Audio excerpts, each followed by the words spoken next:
Good morning from Hong Kong International. Oop, nope. I should probably put this on. Good morning from Hong Kong International Airport. Travel day number 2 here on this Asian adventure. We are off to Kuala Lumpur this morning. We have some delicious airport breakfast before we head on the plane. Got some big bowls of noodles and ramen, eggs, toast.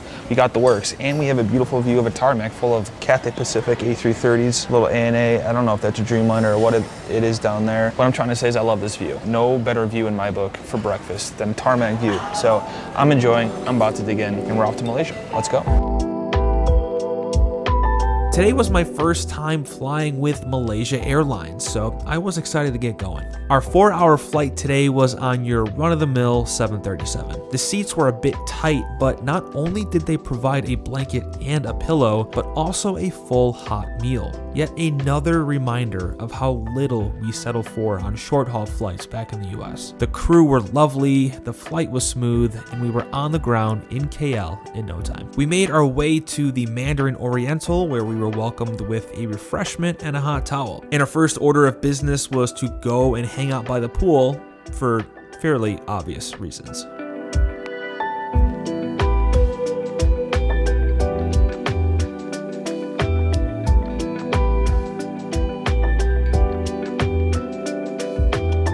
As the day wound down, it came time to head out and search for some food, and what better place to go than the city's most famous spot for street food.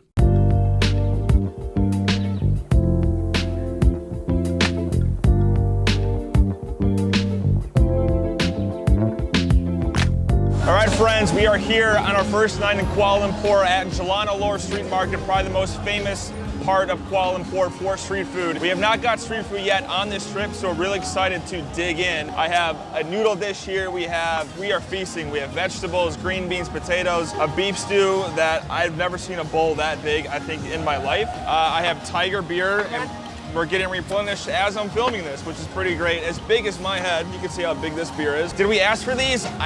Did we ask for these? We did. Okay, I didn't ask for it, but we got them. Anyways, we are here digging in. Food's delicious. First time in KL. Excited for Malaysia. New country, new city. Having a good time. It's spicy stuff, but it's tasty. Give me a 3, 2, 1. All right, ladies and gentlemen, over here I have the signature fried noodles and a little cheat code for all of you that are new to this. Get this big bowl of beef sauce and you mix it in with the noodles to add a little bit of spice.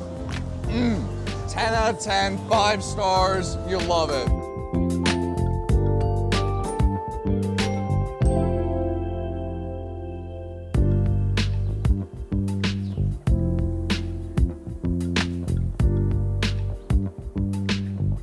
Good morning, friends, from the Mandarin Oriental here in Kuala Lumpur. Sorry for my lack of electronic blind openings. This hotel does not have them. They're manual, so this place kinda sucks. Just kidding, this hotel is incredible. Anyways, we have a very full day ahead of us here in KL. We are going to see the Batu Caves, explore Chinatown, the Central Market. It's a big half-day tour we have booked with a private tour driver, so it's gonna be great. We're really excited to get out and explore the city, see what it has to offer. Our first stop on the tour today was the spot that I was probably most excited to see in Kuala Lumpur, the Batu Caves. The iconic 140-foot tall statue of Murugan, the Hindu god of war, welcomes visitors to the scene and is quite the sight to behold. It is the tallest statue in all of Malaysia, and it took over 3 years to build. The statue stands a guard next to a set of 272 stairs that lead all the way up to the entrance of the 400-million-year-old limestone caves that house within them multiple Hindu temples and shrines.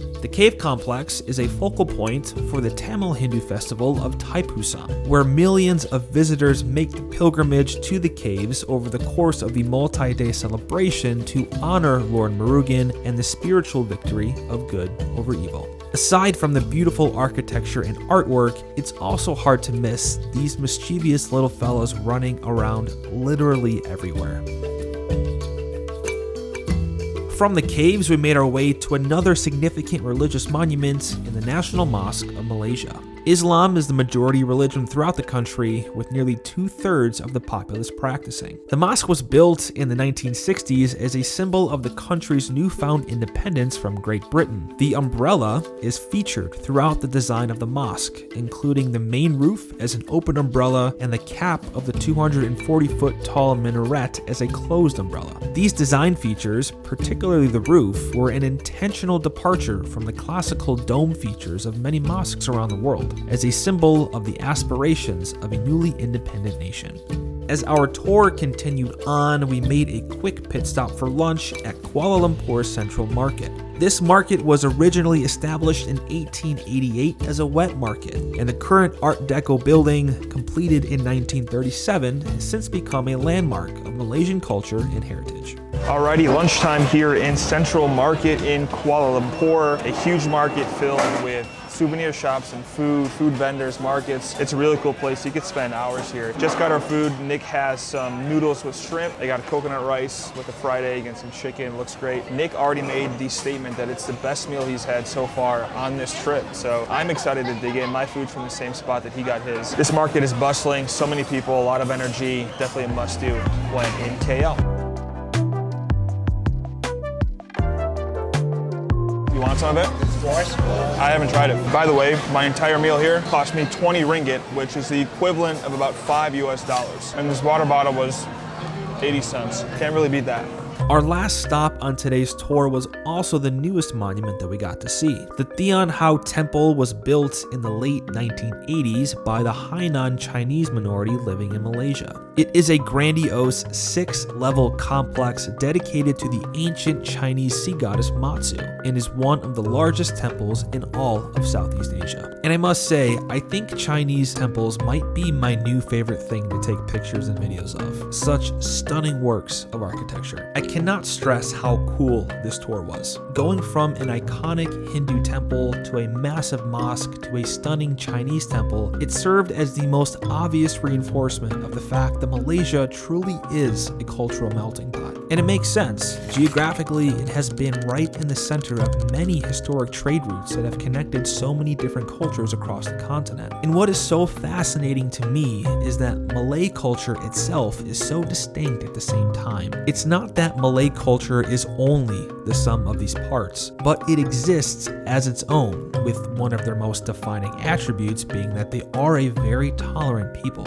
One of the most distinct ways the Malay culture shines through is in their cuisine, and the meal that we had this night at the restaurant Manja exemplified this perfectly. This restaurant is housed in a 100-year-old colonial building, and the staff take pride in crafting what they call a modern Malaysian culinary experience that showcases the flavors and products of this vibrant nation. The food tasted as good as it looks, and I have to say it was one of the most memorable meals I've ever had while traveling.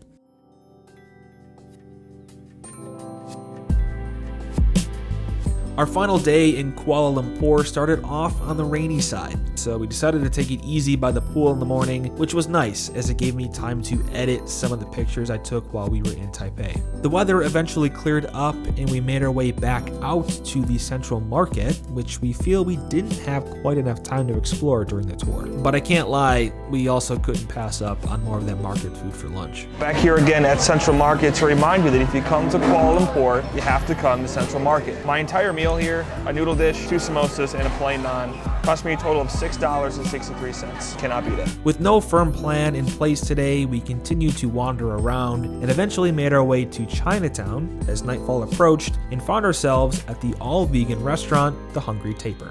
All right, we're here at The Hungry Tapir, an all-vegan restaurant in Kuala Lumpur's Chinatown. In front of us, we've got some drinks to start. We've got a blueberry banana passion fruit smoothie. I believe my Kia's got a drink of some sort that has whiskey, rum, and then I've got a grapefruit paloma, which looks scrumdiddlyumptious. So we are excited for supper. Stay tuned. It's going to be scrumdiddlyumptious. My cousin Sam is vegan, so he certainly appreciates when we come across vegan gems like these while we're out traveling. And it's safe to say The Hungry Tapir comes highly recommended from all three of us.